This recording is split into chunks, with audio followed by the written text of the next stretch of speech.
Hey guys welcome to my channel. இன்னைக்கான வீடியோவில் பணியில் சிக்கின தன்னோட குடும்பத்தை எப்படி காப்பாற்றினாரு அப்படின்ற ஒருத்தரோட கதையை தான் இந்த வீடியோவில் பார்க்க போகிறோம்.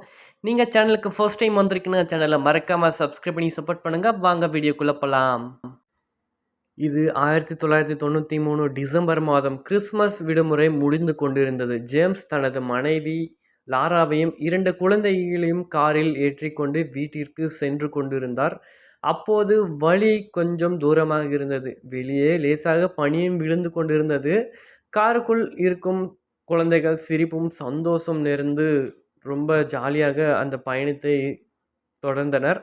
பின்புறம் இருந்த குழந்தைகள் இருவரும் கிறிஸ்மஸ்க்கு கிடைத்த பொம்மைகளை பற்றி பேசிக்கொண்டு ஜாலியாக வந்து கொண்டிருந்தனர். ஆனால் நம் ஜாம்ஸ் அப்போது ஒரு தவறான ஒரு முடிவை எடுத்துவிட்டார். ஏனென்றால் பார்த்து கொண்டே இன்னும் எவ்வளவு நேரம்தான் ஆகும் என்று குழந்தைகள் கேட்டதும், அதிகபட்சம் இன்னும் 3 மணி நேரம்தாம்மா அப்படின்னு சொல்லிட்டு சிரிச்சுக்கிட்டு ஜேம்ஸ் வண்டியை ஓட்ட ஆரம்பித்தார். அப்போது அவருக்கு முன்னால் ஒரு சிறிய சாலை தெரிஞ்சது. சரி, இந்த சாலையில் நம்ம போனால் சீக்கிரமாக போயிடலாம் அப்படின்னு சொல்லிட்டு வரைபடத்தை பார்த்து அந்த வழியில் சென்றால் 2 மணி நேரம் மிச்சமாகும் என்று இந்த வழியிலே போய்விடலாம் என்று கடைசியில் முடிவும் செய்தார். ஆனால் அவர் செய்த அந்த முடிவு இறுதியில் விபரீதத்தில் முடியும் என்று அவருக்கு அப்போது கொஞ்சம் கூட தெரியவில்லை. சிறிது நேரத்தில் பனி அதிகமாக விழ ஆரம்பித்தது. முதலில் சாதாரணமாகத்தான் அந்த பனி தோன்றியது. போக போக அவருக்கு ஒன்றுமே புரியவில்லை. ஆனால் ஒவ்வொரு நிமிடமும் நிலைமை மோசமடைந்து கொண்டே இருக்கிறது. அதனால் ஜேம்ஸ் என்ன செய்வது என்று கொஞ்சம் யோசிக்க ஆரம்பித்தார். காரின் வெளிச்சம் கூட கொஞ்சம் குறைவாகத்தான் தெரிந்தது. முன்னால் சில அடி தூரங்கள் மட்டுமே சாலை முழுவதுமாக வெள்ளையாக தெரிந்தது.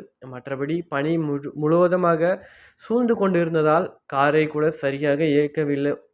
சுற்றுமுற்றும் மனிதர்கள் கூட யாரும் இல்லை, வீடுகளும் இல்லை, வாகனமும் இல்லை. திடீரென கார் சறுக்கியது. ஜேம்ஸ் ஸ்டீரிங்கை இறுக்கமாக பிடித்தபடியே இருந்தார். ஆனால் கார் கட்டுப்பாட்டை இழந்து கொஞ்சம் கீழே பள்ளத்தில் இறங்கியது. ஒரு கணத்தில் கார் சாலையோர பள்ளத்தில் இறங்கியதும் அந்த காரை எடுக்க ஜேம்ஸ் ரொம்பவும் போராடினார். குழந்தைகள் அப்பா அப்பா என்று கத்தினர். சில நொடிகள் அனைவரும் கொஞ்சம் அமைதியாக இருங்கள் என்று ஜேம்ஸ் சொல்லவும் கொஞ்ச நேரம் அமைதியாக இருந்து மறுபடியும் அதிர்ஷ்டம் யாராச்சும் இருக்குமா அப்படின்னு சொல்லிட்டு பார்த்தீங்கன்னாக்கா பார்க்குறாரு. அதிர்ஷ்டவசமாக யாருமே வரல. அவங்களுக்கும் காரில் இருந்தவங்களுக்கும் ஒன்றுமே ஆகலை, நல்லபடி தப்பிச்சிட்டாங்க. ஆனால் பிரச்சனை இப்போ இல்லை, இதுக்கு மேலே தான். அவர்கள் ஒரு பெரிய பிரச்சனையில் சிக்கிக்கொண்டார் என்று ஜேம்ஸ் பலமுறை காரை வெளியே எடுக்க முயற்சித்தார். ஆனால் என்ஜின் கர்ஜித்தது, சக்கரங்கள் சுற்றின. ஆனால் கார் அசையவே இல்லை. பனி அதை முழுவதுமாக விழுங்கியிருந்தது. இரவு வந்தது. வெப்பம் மிகவும் குறைந்தது. குழந்தைகள் இருவருமே நடுங்க ஆரம்பித்தனர். லாரா தனது மேலாடையை கழற்றி குழந்தைகளுக்கு போற்றிவிட்டனர். அப்போது குழந்தைகள் கொஞ்சம் கதகதப்பாக இருந்தனர். ஜேம்ஸ் காரின் ஹீட்டரை ஆன் செய்தால் கொஞ்சம் இதுவாக இருக்கும் அப்படின்னு சொல்லிட்டு கொஞ்சம் யோசித்தார். ஆனால் பெட்ரோலே குறைவாக இருக்கிறது.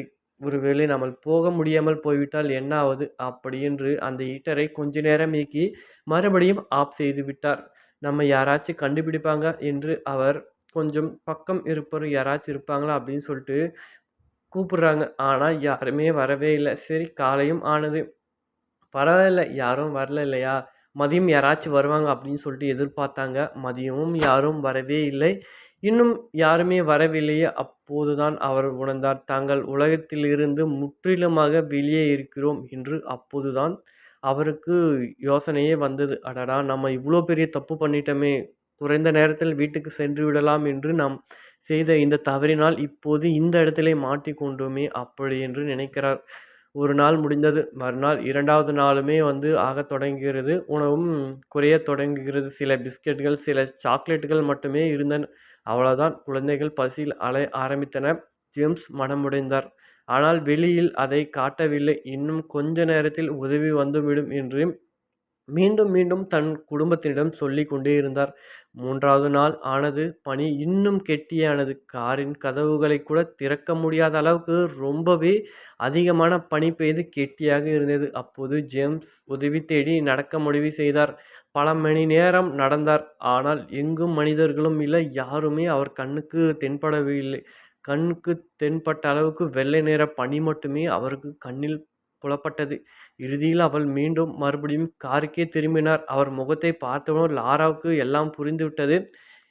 இங்கும் உதவி கிடைக்கவில்லை என்று அவரும் நினைத்து கொண்டார். குழந்தைகள் பயப்படுவார்கள் என்று எந்த விஷயத்தையும் சொல்லவில்லை.